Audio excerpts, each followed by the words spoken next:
তিনবারের প্রধানমন্ত্রী, আমাদের দেশনেত্রী, আমাদের সকলের হৃদয়ের স্পন্দন বেগম খালেদা জিয়া হাসপাতালে আছেন। ওনার শারীরিক অবস্থা অবনতি হয়েছে। সকলে আমাদের বেগম জিয়ার জন্য দোয়া করবেন। উনি শুধু একজন পার্টির চেয়ারপারসন নয়, উনি বাংলাদেশের 18 কোটি মানুষের হৃদয়ের স্পন্দন। ওনাকে সবাই মন থেকে ভালোবাসে। সবাই ওনার জন্য দোয়া করবেন। আল্লাহ যেন ওনাকে নেক হায়াত দান করে।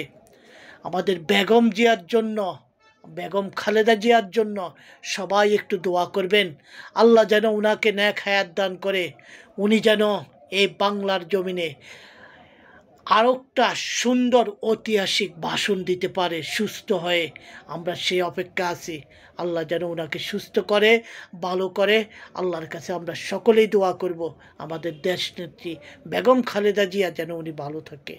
ওনার জন্য প্রতিটি মানুষের মন কান্দে, কারণ উনি দেশপ্রেমিক, উনি কোনো স্বৈরাচার নয়।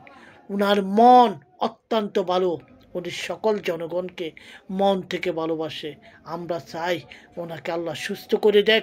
উনি যেন আবার সকলের মাঝে আসে এবং সকলের মাঝে উনি যেন সব সময় যুগ যুগ ধরে বেঁচে থাকে। সবাই একটু আমাদের বেগম জিয়ার জন্য আল্লাহ নেক হায়াত দান করুক। ওনাকে আল্লাহ যেন সুস্থ করে দেখ। আল্লাহ ওনাকে তাড়াতাড়ি সুস্থ করে আমাদের সকলের মাঝে ফিরিয়ে দেখ। সকলে একটু খাসভাবে দোয়া করবেন বেগম জিয়ার জন্য।